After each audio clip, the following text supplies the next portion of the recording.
Olá, sejam bem-vindos a mais um programa Direito Unifil aqui na UTV. Eu sou o professor Danilo Delarco e nós estamos falando sobre os principais crimes cometidos durante a pandemia da Covid-19 no Brasil. Nós já gravamos 2 programas, já foram exibidos 2 programas anteriores em que nós falamos sobre os crimes, a questão da violência doméstica, e hoje nós vamos falar de um outro crime, que é o crime de natureza patrimonial, o crime patrimonial dentro da pandemia, ou seja, como que o legislador tratou essa questão dentro da pandemia. Quem está aqui para esclarecer as nossas dúvidas é o professor Dr. Vinícius Canezin. Ele é professor do curso de Direito da Unifil, advogado criminalista. Professor Vinícius, então só lembrando para quem está nos assistindo que nós estamos fazendo uma série de programas. No primeiro programa nós fizemos uma introdução dessas alterações e do que aconteceu na questão criminal na pandemia. No segundo programa nós falamos da violência doméstica familiar, você explicou as alterações que nós tivemos. E nesse terceiro programa nós vamos falar sobre a questão do crime patrimonial. Perfeito. Então eu queria que você começasse esclarecendo para a gente que tipo de crime patrimonial que mais ocorreu na pandemia e se nós tivemos realmente alguma alteração em relação a isso, né? Perfeito, Danilo. Eu agradeço novamente o convite e a oportunidade. Prazer estar aqui com todos. De fato, os crimes patrimoniais foram impactados pela pandemia. Só para ilustrar um pouco o que eu estou dizendo, imagino que a essa altura todos nós que temos acesso ao WhatsApp, e hoje é a maior parte da população com acesso à internet, tenha em algum momento identificado que ou ele próprio ou algum colega, algum conhecido mandou uma mensagem falando: olha, estão se passando por mim, né? Ou que teve um parente, preciso um de tio, dinheiro. Preciso de dinheiro, não pode me transferir eu também aqui. preciso, você fala, comigo não vai ter jeito. Você fala, preciso de dinheiro, eu falo, eu também preciso. Nem pra minha mãe eu dou dinheiro, que ela tem que dar dinheiro pra mim, que ela tem dinheiro. Pois é, e as pessoas transferiam, né? Foram prejudicadas, perderam patrimônio, muita grana, às vezes, né? Muito dinheiro. Então, esse é um exemplo que eu dei de um dos possíveis crimes patrimoniais para ilustrar que, com o incremento da utilização das redes sociais, da comunicação por meios virtuais, já que o distanciamento estava imposto, aumentaram crimes patrimoniais especialmente relacionados a meios digitais. Eu não tive nenhum, mas, por exemplo, lá em casa, nós tivemos uma situação em que o agendamento da vacina, na época da vacina, esse ano, mandaram um link, uma mensagem para falar: se você quer agendar a tua vacina, alguma coisa, acesse aqui, e na verdade não era nada. Então, assim, se você acessasse aquele link, você estaria permitindo que eles clonassem o teu WhatsApp. Então, uma coisa que eu tenho ouvido muito falar é isso: você recebe um link, você não sabe de quem é, e tomar cuidado que às vezes clonaram o celular do amigo e ele vai mandar. Sim. E você clica naquele link e aí você permite o acesso e a clonagem do seu celular. Tem alguns meios de segurança, né, de você criar uma dupla verificação, perfeito. Né? Mas eu faço isso. Eu também. Mas a gente percebe que muitas vezes é a curiosidade da pessoa que poderia se controlar. A gente fica muito preocupado com os mais de idade, os idosos também, que tem e ainda não estão familiarizados, né? Com certeza. E aí, isso então aconteceu muito mesmo, aumentou drasticamente. Só para ilustrar também com algumas informações estatísticas que elas nos ajudam a pincelar um pouco o quadro geral. No ano de 2020, no estado de São Paulo, registraram um aumento de 265% de crimes no ambiente virtual. 265%. O estado do Rio de Janeiro, no período de isolamento, golpe através da internet aumentou 11,8%. Em Minas Gerais, crimes virtuais tiveram uma alta de 50% em 2020. Os dados são de aumento. E eu vi uma reportagem esses dias que também na rua, se você é assaltado, um percentual grande de, vamos dizer assim, roubo, né, no caso, aí, ou furto, não sei como é que você vai caracterizar, claro. Mas o cara que te assalta ali na rua, ele muitas vezes não quer mais seu dinheiro, tua carteira, ele quer o teu celular, para ele poder usar os seus dados e transferir dinheiro na sua conta. Então, quer dizer, o celular hoje passou a ser algo de foco, né? Com certeza. Mesmo porque a gente usa para tudo, né? E é uma via aí de mão dupla, porque hoje nós temos contas bancárias que são totalmente digitais, não tem nem agência bancária física que você tem o acesso à internet. Agora com o Pix, a transferência de valores ficou muito facilitado. Por isso que esses golpes que eu ilustrei no começo, da pessoa que se passa por outra para pedir dinheiro e a vítima manda dinheiro acreditando que é o amigo, é o familiar, caracterizaria um crime de estelionato, que nós vamos aprofundar, porque ele sofreu também alterações agora nesses E nós vamos falar isso no próximo bloco, mas assim, só para a gente já, finalizando esse bloco, introduzir o próximo, o que o legislador fez? Perfeito. O que o legislador fez, porque assim, a gente também... E daí? Eu sou vítima de um estelionato desse. Eu consigo meu dinheiro de volta? E aí, né? Sim. Como é que ficou isso aí? Claro, olha, Danilo, a situação não é simples, porque muitas vezes é difícil você obter a identificação de quem que deu aquele golpe.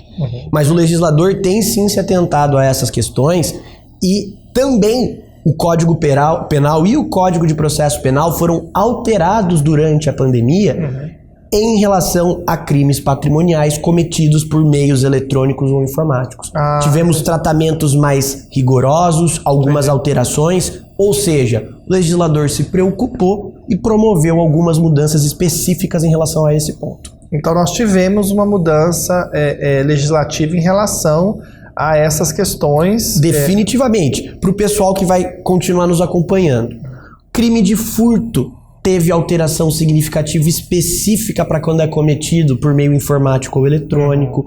O crime de estelionato, que talvez seja o de maior ocorrência nesse período, também passou por uma séria alteração. As pessoas conseguem reaver isso? Danilo, como é que faz? É claro, possível. A pessoa que é vítima desse golpe, ela tem que registrar... Mesmo porque no caso dos bancos, aí, acho que o problema do banco é se você deu a senha e tal, né? Claro, a questão civil vai ter que ser resolvida diretamente com o banco e vai envolver também o comportamento da própria pessoa, se ela foi ou não cautelosa, o que houve efetivamente. Mas a parte criminal, ela deve ser levada à delegacia de polícia, que vai abrir a investigação respectiva para identificar quem foi a pessoa e muitas vezes essa parte criminal que a pessoa tem que fazer, que é o boletim, vai ser utilizada muitas vezes para, às vezes, justificar o ressarcimento ou alguma coisa. Então tem que ser feito, às vezes ela tem um seguro para isso também, que cobra essas situações. Né? Até porque, Danilo, o processo penal também se presta para assegurar à vítima indenização pelo dano causado pelo crime. Então a vítima pode se valer de medidas assecuratórias para tentar alcançar o seu ressarcimento através do processo penal. Primeiro passo, então, quando alguém sofre um tipo de situação dessa e percebe, lógico, mudar ali as suas senhas, tentar recuperar e fazer um boletim de ocorrência. Com toda a razão. Com essa situação para poder deixar registrado. Mesmo que não vai saber quem foi, que sabe que esse boletim possivelmente vai ser futuramente arquivado, porque você não sabe quem é, não tem como você acusar alguém se você não tem certeza de quem é. Mas você fez algo, relatou os fatos e isso pode te auxiliar em outras áreas, vamos dizer Primeiro assim, que, Danilo, sem o registro não tem investigação, e sem investigação o fato não é apurado. Então, para que ao menos se tente, tem que ter o registro. E ainda que seja eventualmente difícil ou reste infrutífera a investigação, o levantamento de dados e o registro de dados é uma maneira de a polícia também tomar conhecimento e reunir informações para se estruturar e combater essas práticas delitivas de uma maneira mais organizada e preparada. Então, o registro desses fatos é muito importante. Muito bem, no próximo bloco a gente vai continuar falando, então não saia daí, continue com a gente vai continuar falando sobre essas questões de crime patrimonial, principalmente de crimes patrimoniais, principalmente pela internet. Então não saia daí, a gente volta já. Nós estamos aqui comentando e conversando com o professor Vinícius Canezin sobre o crime patrimonial, os crimes que ocorreram durante a pandemia, né, professor Vinícius, relacionado à questão patrimonial. No primeiro bloco você explicou que o legislador fez alterações, né, alterou o Código Penal e o processo penal também teve alteração? Também teve alteração. No penal e no processo penal. Penal e processo penal. E nós estávamos falando da questão da internet mesmo, do fato de você ter acesso e aí o crime ser praticado através do WhatsApp, né? Enfim. Como que ficou, então, essa questão dessas alterações? Ou seja, como é que o legislador alterou efetivamente em relação a furto, estelionato? Porque não conseguia, nós não tínhamos uma especificidade dessa, né? Não. Antes ele é caracterizado como estelionato, vamos dizer assim, né? Sim. E agora, como é que ficou? O legislador ele se preocupou em trazer algumas previsões específicas relacionadas a crimes cometidos por meios eletrônicos ou informáticos. Entendi. Então teve uma primeira alteração no crime de furto. O crime de furto, né, para situar todos nós, é aquela subtração de uma coisa alheia móvel sem violência, sem grave ameaça. O legislador criou uma forma qualificada, ou seja, uma forma de pena maior, com pena de 4 a 8 anos, quando o furto é cometido mediante fraude e por dispositivo eletrônico ou informático. Essa é uma novidade no nosso Código Penal, incluída pelo legislador. Só para quem nos acompanha comparar. O furto, na modalidade simples, tem pena de 1 a 5 anos. Nessa modalidade qualificada, 4 a 8 anos. A pena acima de 4 anos já pode sujeitar a pessoa do condenado a uma pena em regime semiaberto. Então é um tratamento mais rigoroso conferido pelo legislador. Então essa foi a alteração em relação ao furto. Em relação ao furto. E eu acho que eles vão ter que mexer alguma coisa em relação ao que nós comentamos, a questão da pessoa roubar o celular para poder fazer as alterações. Porque aí houve o roubo, às vezes não, né? Foi lá, catou, pegou, Sim. na surdina, não praticou violência nenhuma. Perfeito, né? Seria o furto no caso. No caso. E aí ela pega o teu celular, ela não vende o seu celular, ela usa o teu celular para transferir teu dinheiro. Sim. Que é o que eles mostraram que em São Paulo, no Rio, acho que 33% dos casos de furto são de aparelho celular. São de aparelho celular, só desse celular.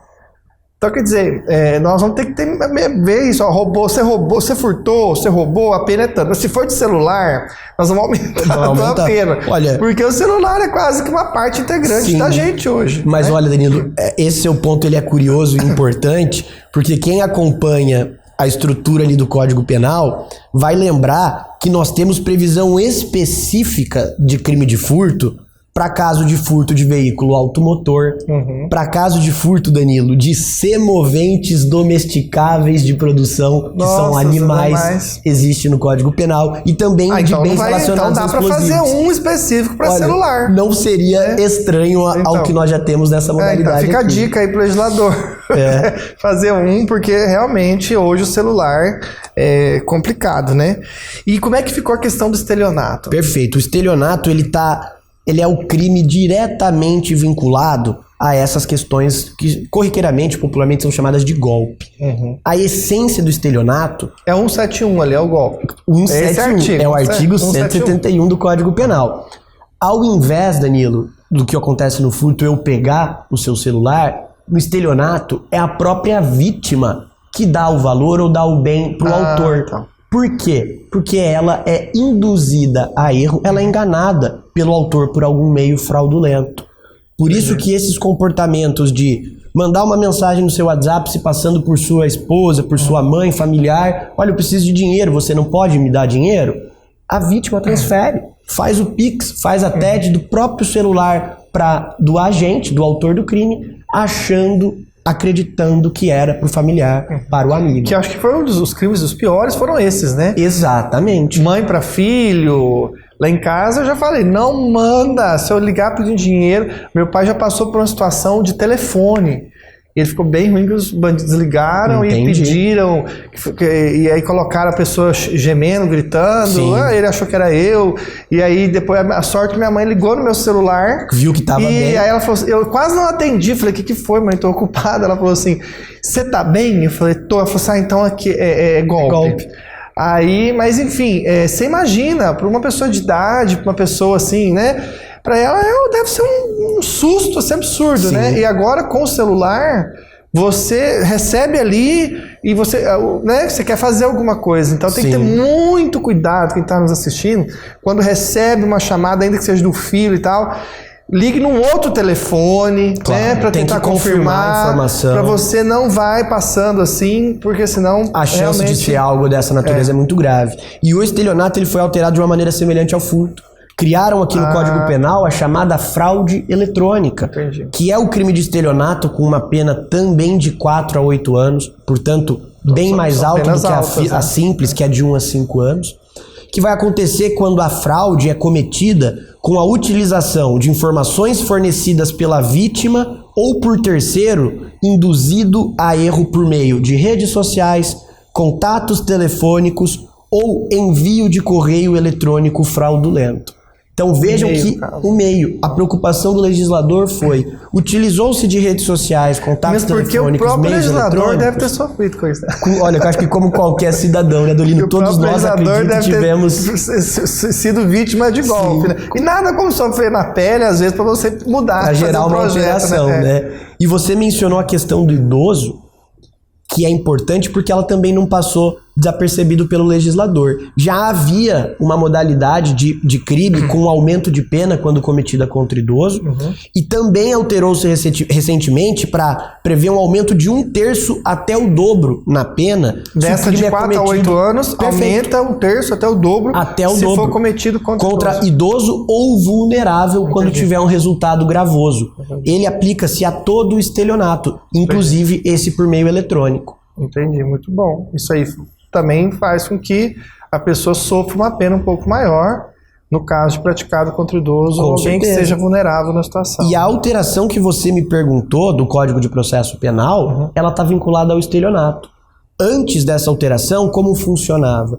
Quando o crime acontecia em razão de um pagamento, era competente para investigar o local da conta que recebeu o pagamento. Ou seja, se eu sofrer a fraude no Rio, estou aqui em Londrina, eu sofri no Rio, eu tenho que ir lá no Rio a investigação. Exatamente. Você faz o Pix daqui de Londrina, mas a conta que recebe é uma conta do Rio. Era lá que investigaria. O legislador também se atentou, alterou o Código de Processo Penal para dispor que, no caso do estelionato, quando é por cheque sem fundo, quando é por pagamento por transferência, a competência agora é do local de domicílio da vítima. Ou seja, facilita a busca ao acesso às autoridades. A cidade que você mora, onde você sofreu ali, você é a vítima ali que você vai instaurar. Exatamente. Foi outra alteração recente dentro desse contexto de crimes patrimoniais. Professor Vinícius, muito bom. Acho que deu para esclarecer bem para quem está nos assistindo. Nosso programa já está encerrando. Nós vamos fazer mais um. Continue nos acompanhando, então vai ter mais um sobre as questões de crimes licitatórios envolvendo saúde pública aí na pandemia, a questão das vacinas. Então o professor Vinícius vai continuar com a gente, para a gente fazer mais um programa para vocês, esclarecendo essas questões. E não saia daí, continue nos assistindo. Lembre-se sempre que se você quiser fazer uma especialização em Direito, venha para a Unifil. Nós temos várias áreas do direito, com um preço que cabe no seu bolso, de qualidade que você conhece e sabe que é ótimo. Então, nós temos assim área penal, civil, trabalho, benefício previdenciário, contratos. Contratos vai começar nova agora, hein? Vai ter uma pós nova. Nós temos perícias judiciais, enfim, um leque de opções na área do direito que você pode vir para cá e fazer uma pós-graduação com a gente. Muito obrigado pela sua audiência, que Deus te abençoe. Até mais.